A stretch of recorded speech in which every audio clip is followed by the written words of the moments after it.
મારા નામમાં ઘોડો શબ્દ સામેલ છે, પણ હું દોડી શકતો નથી. હું પાણીની અંદર રહું છું. હું તરું છું, પણ હું એટલો ધીમો છું કે હું દર કલાકે ફક્ત 5 ફૂટ અંતર જ કાપી શકું છું. મારું નામ એક પ્રાચીન ગ્રીક શબ્દ હિપ્પોકેમ્પસ પરથી આવ્યું છે, જેનો અર્થ છે ઘોડો અને એક સમુદ્રી રાક્ષસ. પણ હું રાક્ષસ નથી. હું એક માછલી છું. વિચારમાં પડી ગયા ને?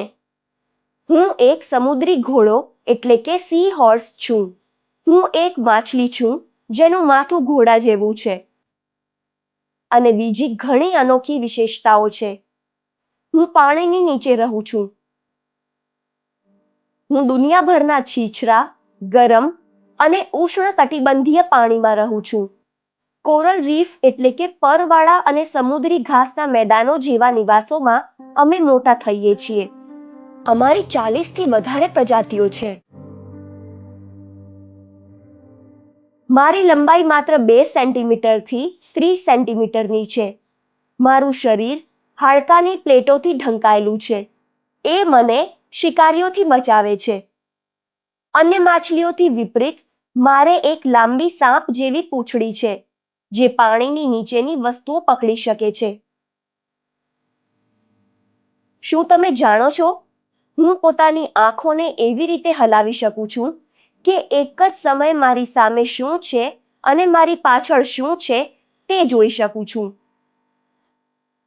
અમે બધા બહુ ધીમા તરવૈયા છીએ. સામાન્ય રીતે અમે પોતાની પીઠ અને માથાની પાછળ આવેલી પાંખોનો ઉપયોગ કરીને એક સીધી ઊભી સ્થિતિમાં તરીએ છીએ. અમારી પૂંછડીને પરવાળાના ખડક, સમુદ્રી શેવાળ કે સમુદ્રી ઘાસ જેવી સ્થિર વસ્તુની ચારે તરફ લપેટીને આરામ કરતા અમને તમે ઘણીવાર જોઈ શકશો. તો ચાલો હું તમને અમારા વિશે સૌથી આશ્ચર્યજનક વાતો બતાવું.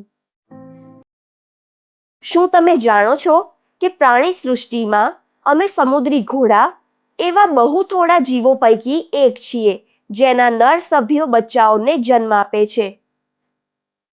નર અને માદા સમુદ્રી ઘોડા પોતાના સાથીની પસંદગી કરતી વખતે કેટલા દિવસો સુધી નૃત્ય કરે છે. સંભોગ કરતી વખતે નર સમુદ્રી ઘોડાના પેટ પર રહેલી થેલીમાં માદા આશરે 1500 ઈંડા મૂકે છે. જેને નર 9 થી 45 દિવસ સુધી પોતાની થેલીમાં રાખે છે. એક વારમાં 1500 બચ્ચા! શું આ બહુ વધારે નથી લાગતું? પણ એવું નથી. કમનસીબે અમારા બહુ ઓછા બચ્ચા શિકારીઓથી બચીને મોટા થાય છે. જો કે આ વાતના પૂરતા આંકડા નથી, પરંતુ પરવાળાના ખડકો અને સમુદ્રી ઘાસના વિનાશને લીધે અમારી વસ્તી પણ ઓછી થઈ રહી છે. અમે જોખમ વચ્ચે જીવીએ છીએ. કેમ કે મનુષ્યો એશિયાઈ પરંપરાગત દવાઓ બનાવવા માટે અમારો ઉપયોગ કરે છે, અથવા તો માત્ર એક સ્મૃતિ ચિહ્ન માટે અમને મારી નાખે છે. મહેરબાની કરીને અમારા બનેલા સ્મૃતિ ચિહ્ન કે દવાઓ ખરીદશો નહીં અને અમારી રક્ષા કરવામાં મદદ કરો. તો આવો આપણે સૌ આ ગ્રહ પર ખુશીથી રહીએ.